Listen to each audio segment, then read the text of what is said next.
All right, let's turn to Genesis chapter 49 again this morning.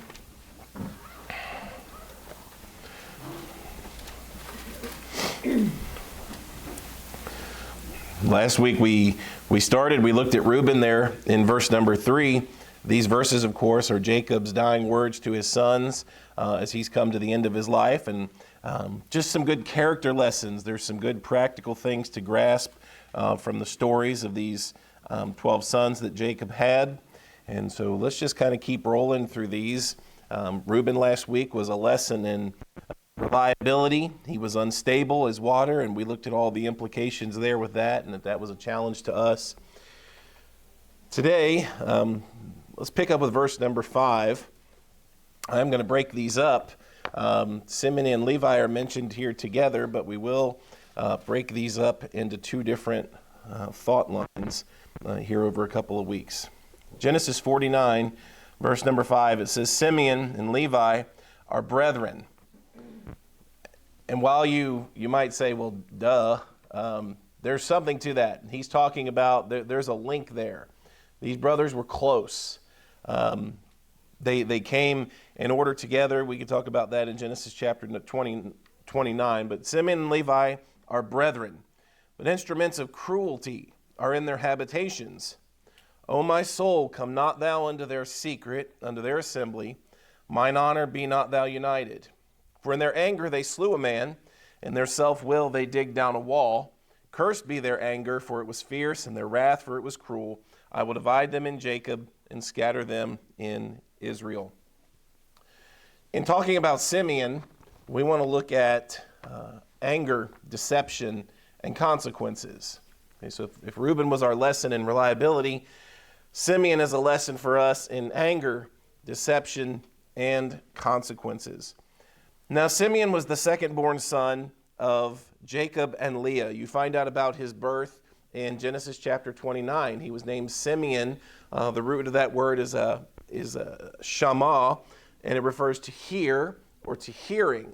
And that's what Leah said, that the Lord had heard her prayer. As she is beginning to deliver sons to Jacob, she considers the Lord has heard her prayer. That was her desire, that her husband would love her. Leah knew that Jacob loved Rachel more than he loved her, but as she begins to pray and ask the Lord to soften Jacob's heart toward her and to love her more, she begins to bear sons, right? So that was part of Reuben's name, see, a son, and Simeon comes from the root word means hear or hearing, or that the Lord has heard her prayer.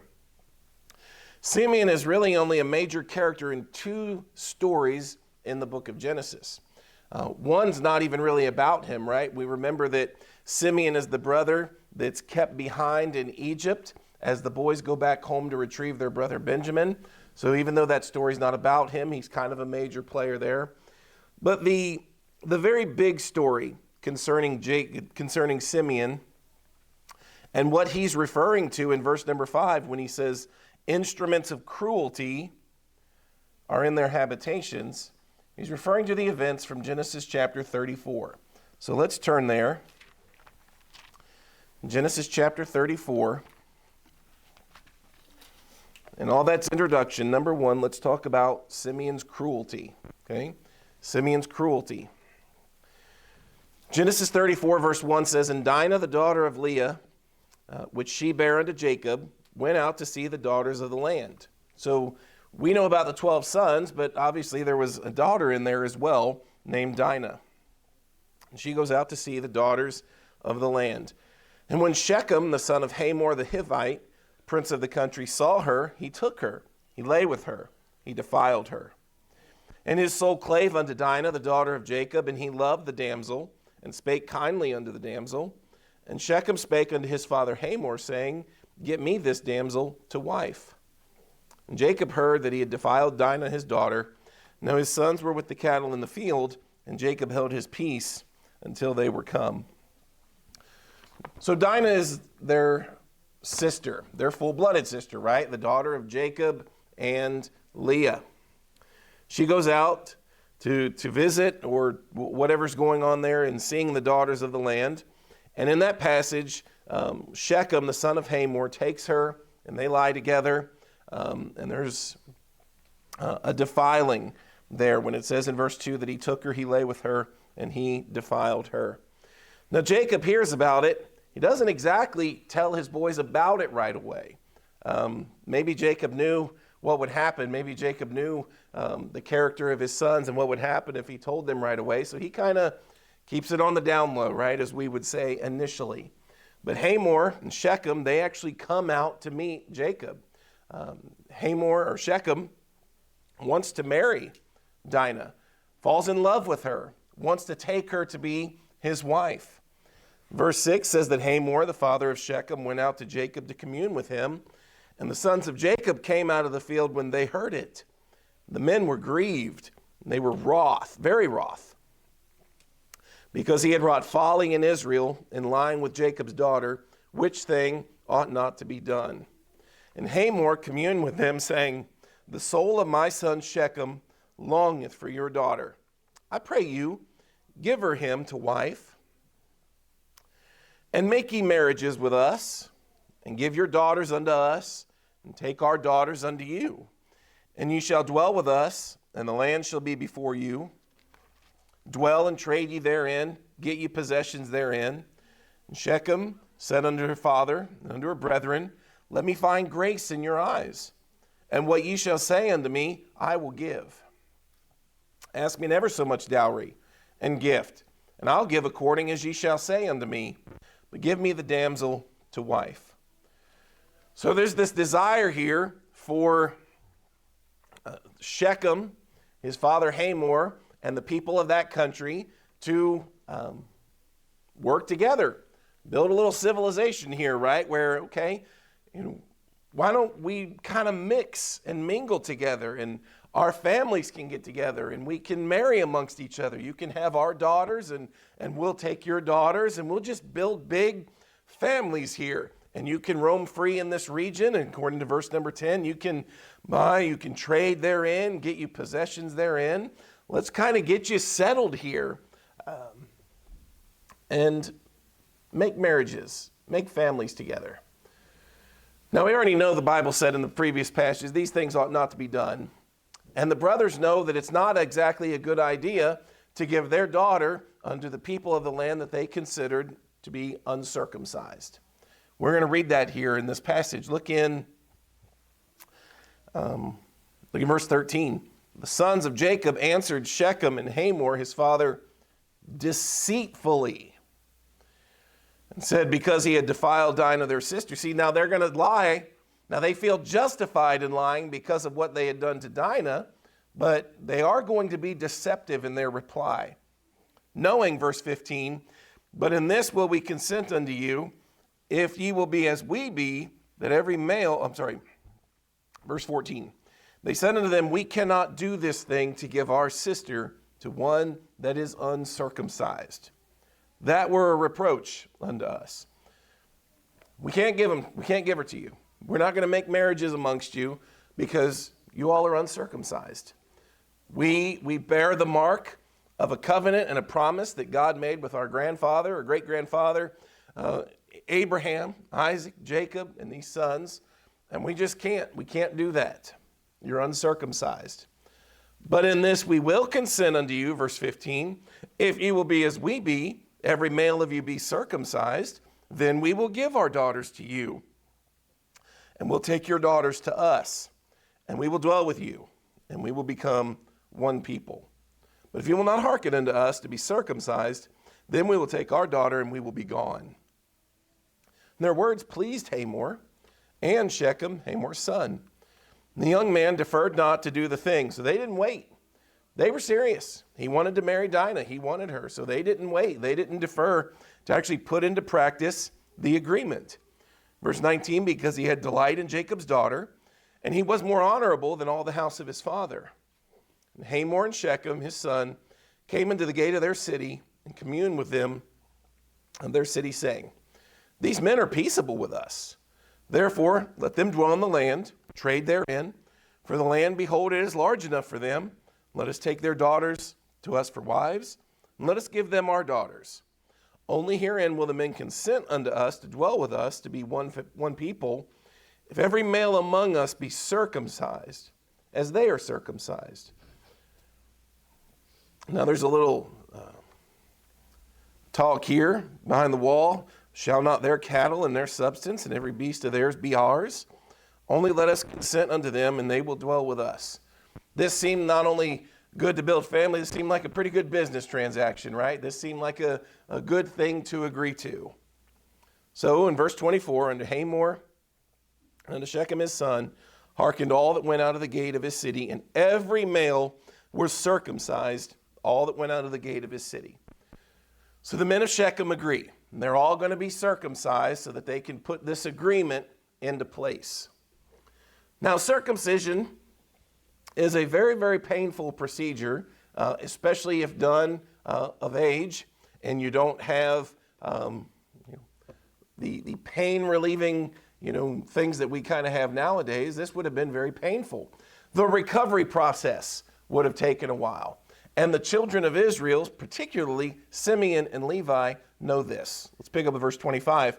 It came to pass on the third day, when they were sore, that two of the sons of Jacob, Simeon and Levi, Dinah's brethren, they took each man his sword and came upon the city boldly and slew all the males. And then they slew Hamor and Shechem, his son, with the edge of the sword, and took Dinah out of Shechem's house and went out. The sons of Jacob came upon the slain. They spoiled the city because they had defiled their sister. And they took their sheep and their oxen and their asses and that which was in the city and that which was in the field, and all their wealth and their little ones and their wives took they captive, and spoiled even all that was in the house. When the men of Shechem went through with the plan, we already know from the previous verse that Simeon and Levi and the boys of Israel, they were talking deceitfully. They had no plan to go through with this agreement. Their plan the entire time was to put them in a vulnerable position, which they did by making them circumcise themselves.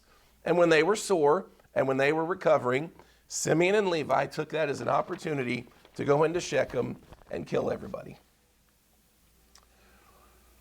Jacob's sons were not what you would call at times the most moral of individuals.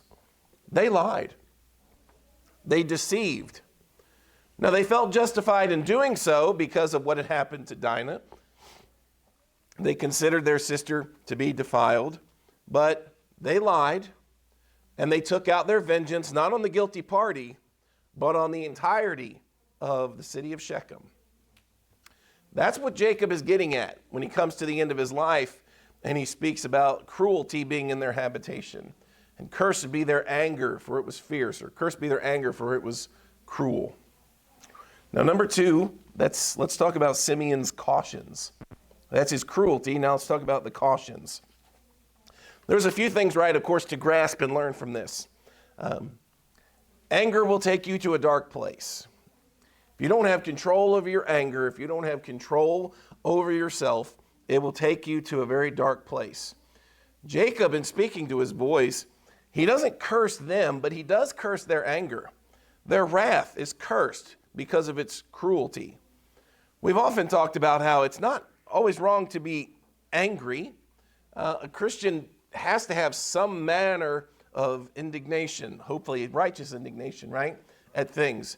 There are things that are displeasing to us. There are things that make us mad. There are things that upset us. There are things that we wish weren't, and the other way around. There's a desire to vindicate righteousness. And sometimes there's a desire to vindicate our own personal feelings. But their anger turns fierce, and that can happen if it's not kept in check, right? If our anger isn't kept in check, it can turn fierce. It can turn cruel. It can turn into what Simeon and Levi did here to these families. There's times, and you've probably been this way or you know people this way, that when they get mad, all they can think about is payback, right? Whereas the Bible cautions a Christian to not recompense evil for evil. Now, you're going to get mad at things in life. You're going to get upset in life. But you have to keep a cooler head lest this just become a manner of retaliation and just a circular, an orbit that just continues to go around and around. Christians should not be ones that recompense evil for evil. It's not wrong to desire that justice be done. It's not wrong to be offended or hurt at the defiling of their sister. The way that they approached it, the way that they went about it, Jacob condemns that. Jacob says that you went a little far there, guys, and that's wrong. He said, cursed be your wrath. It was fierce. It was cruel. In the book of Psalms, in Psalm number 37, Psalm 37, in verse number 8, the Bible says, cease from anger and forsake wrath. Fret not thyself in any wise to do evil. In Proverbs chapter 16, in verse 32, Proverbs 16 and verse 32, he that is slow to anger is better than the mighty, and he that ruleth his spirit than he that taketh a city. We want to make sure to not have the hothead mentality. We do have to learn to control ourselves so that we don't become people that just recompense evil for evil. That is what Simeon and Levi did. That is the term definition, right, of rendering evil for evil. You did this to us, we're going to pay you back. Only their payback was on a scale that was much larger than it seemed maybe the initial offense was. You ever see someone throw, I think sometimes we think about little kids with this, right? That they throw a temper tantrum, and it almost always seems that when they throw the temper tantrum, it's always severely out of proportion to the initial thing that caused it. That's what's going on here. And Jacob says, guys, that was wrong. Okay? That was wrong for you to do that. Let me say this. Not only do we need to control our anger, their sin had a bigger consequence than they thought. Now, back in our text there in Genesis 34, where we read the story of what they did, we cut off before reading the very last couple of verses. Now that you know what Simeon and Levi did, now you know the context for this verse. And we've read this before. We've talked about this verse before, but Genesis 34 in verse 30, listen to what it says. Genesis 34, verse 30. Jacob said to Simeon and Levi, ye have troubled me to make me to stink among the inhabitants of the land, among the Canaanites and the Perizzites, and I being few in number, they shall gather themselves together against me and slay me, and I shall be destroyed, I and my house. After these events, Jacob became worried about what would happen. Now, Simeon and Levi, in the heat of the moment, did not think about how their actions would have potential consequences, right? What would the fallout from this be? That's what Jacob immediately begins to wonder. My boys made an agreement with people, and they broke that. We're never going to be trusted again.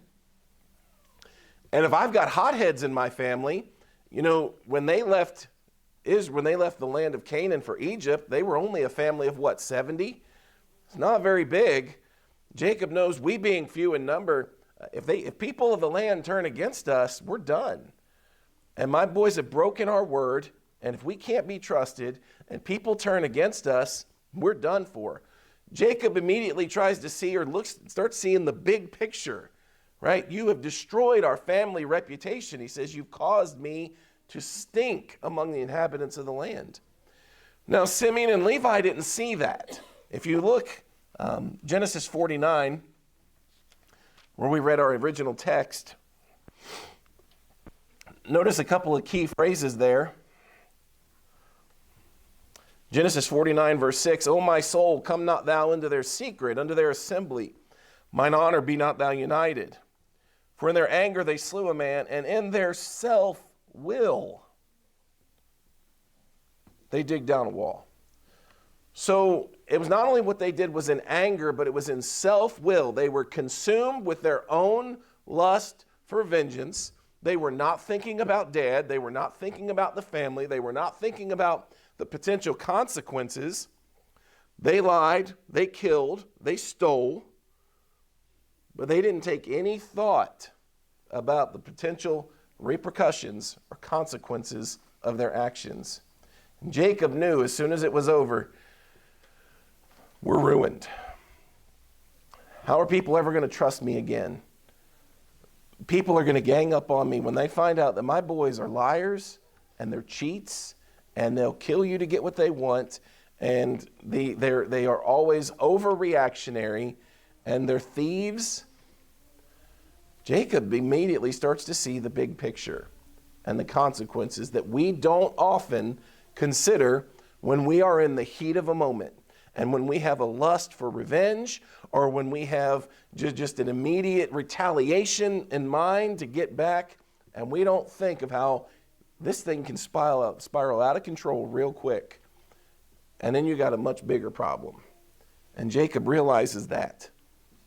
He sees the destruction that's been left behind, and he knows what the fallout's potentially going to be. Now, shame on Shechem and his, kind as well.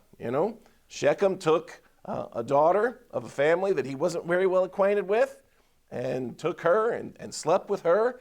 And he obviously didn't know that the consequences of his action were, she's got brothers and they're going to kill you. And he wasn't thoughtful of that. We must be thoughtful, right, of our actions. Our actions have consequences. At times they have unintended consequences, but consequences nonetheless. And Jacob said, what you did was in self-will. You did this on your own. I didn't sanction that. I didn't tell you to do that. And it was extreme. And he condemns their cruelty and their anger for what they did. Which leads me to this thing as well. This is a perfect balance, right? Showing us the difference between love and acceptance. Jacob, in the love that he has for his sons, and as he comes to the end of his life and is pronouncing his final blessings, can at the same time tell them that, boys, I don't approve of what you did. And there's a messed up philosophy that reigns much today that says that if you don't accept me just the way that I am with all of my flaws, then you don't love me or you don't care for me. Jacob could look at his sons and say, listen, those events, that was wrong. He says in Genesis 49 and verse number 6, my soul, come not thou into their secret. Unto their assembly, mine honor, be not thou united. Boys, I cannot put my stamp of approval on what you did. It was wrong, right? It was wrong. One of the great marks of our world today is the inability to take rebuke. When you tell someone that they've done wrong, it's immediately, they take it as an assault on everything about them, their character, who they are. You've got to be careful with that. We do have to be able to take criticism. We do have to be able to take rebuke. When we've committed actions, when we've done things that warrant rebuke or correction, it's time to hear it. It's time to hear and receive the rebuke that's necessary for those things. In Proverbs chapter 15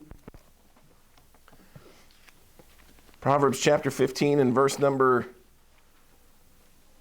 I'll write it down here, verse 10. And this is just one verse. I think, Brother John's pointed out before, of course, the amount of verses in Proverbs that deal with rebuke and the ability of the wise to take it and the inability of the simple to take it and heed it. Proverbs 15, verse 10, correction is grievous to him that forsaketh the way, and he that hateth reproof shall die.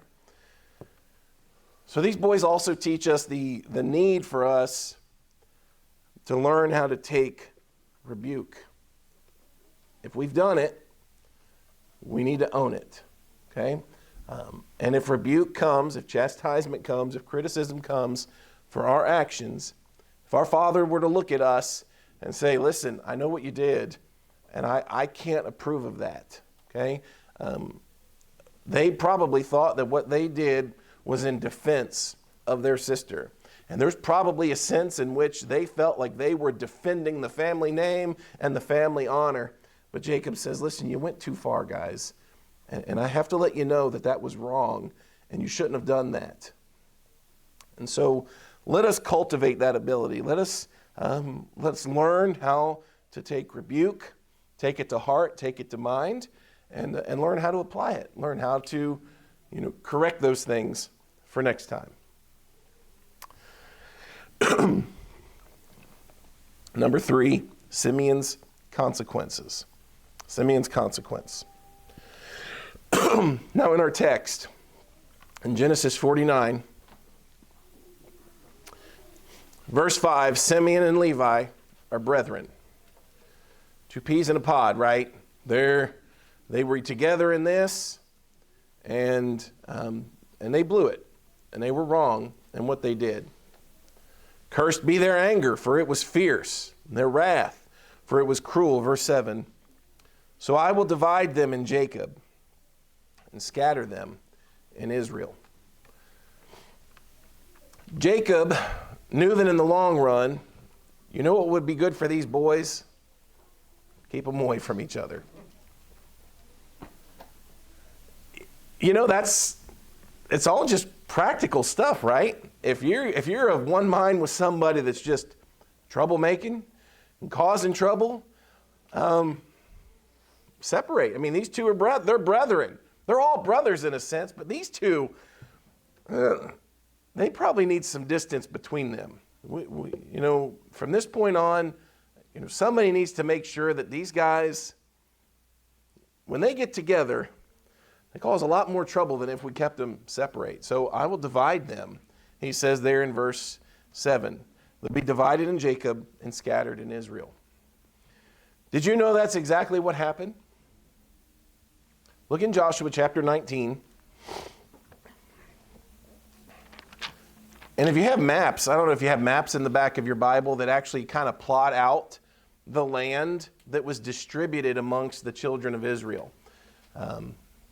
You had from the north to the south, you had the 2.5 tribes that settled on the east side of the Jordan River, and then you've got all of the land, how it's allotted out to each of the tribes. If you've got a map, maybe kind of take a look at that and find where Simeon's land is. And what you will find is that Simeon has a unique piece of land, and that he's almost entirely surrounded by his brother Judah. Now in Joshua chapter 19 it says, and the second lot came forth to Simeon, even for the tribe of the children of Simeon according to their families, and their inheritance was within the inheritance of the children of Judah. And then it goes through and it begins to list their cities.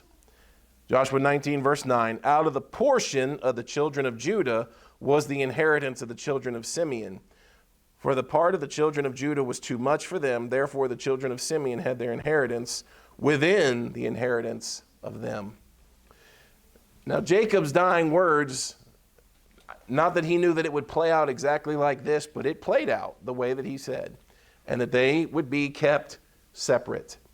Of course, next time we'll talk about Levi, and when we talk about Levi, we're going to show that we'll talk about Levi and zeal. That'll kind of be the next lesson where we talk about the zealousness of Levi and how after these events, you see that the descendants of Levi were actually able to harness those attitudes, right? Those things that at one time were their detriment, they're actually able to harness those things into a true and real godly zeal. Very zealous, very godly, dedicated men that come from the tribe of Levi, and they're certainly able to harness that into productive, zealous characteristics. But they did end up separated. Levi, of course, the Levites were given portions of land kind of scattered throughout. And Simeon was kind of kept off by himself within the inheritance of another.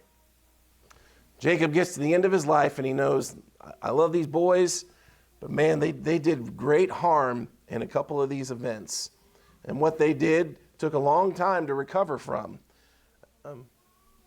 I know them, and they're brethren, and they're trouble when they're together. So let's separate them. If we can do that, let's kind of keep them separate. let's challenge us with that, right? If there's people that are just trouble, if there are places that are just trouble, it's just basic practical wisdom. Don't hang out in those places. Don't hang out with those people, right? If there are places to go and people to be with that are going to be trouble for you, and when you get around them, you lose your own self-control, you lose your own ability to do wisely, to think correctly. It's practical wisdom to say, you know what? When I'm with you, or when we go to these places, it's just trouble. Let's just avoid that, right? Let's avoid that. Simeon is a lesson for us in anger, deception, but in consequences, right, for our actions. And Simeon's descendants long lived with some of those consequences as they were kept separated. They were kept kind of in their own little hole there in Judah. God give us grace to take the practical wisdom from the Bible, right? The practical stuff, and use it and learn from it. Control ourselves, be mindful that our actions have consequences, not just for us, but those that are around us. And sometimes those consequences are far-reaching, even if they weren't intended. And then just use the best practical wisdom that we can in how we live. All right. That's it for Simeon. Let's have a word of prayer.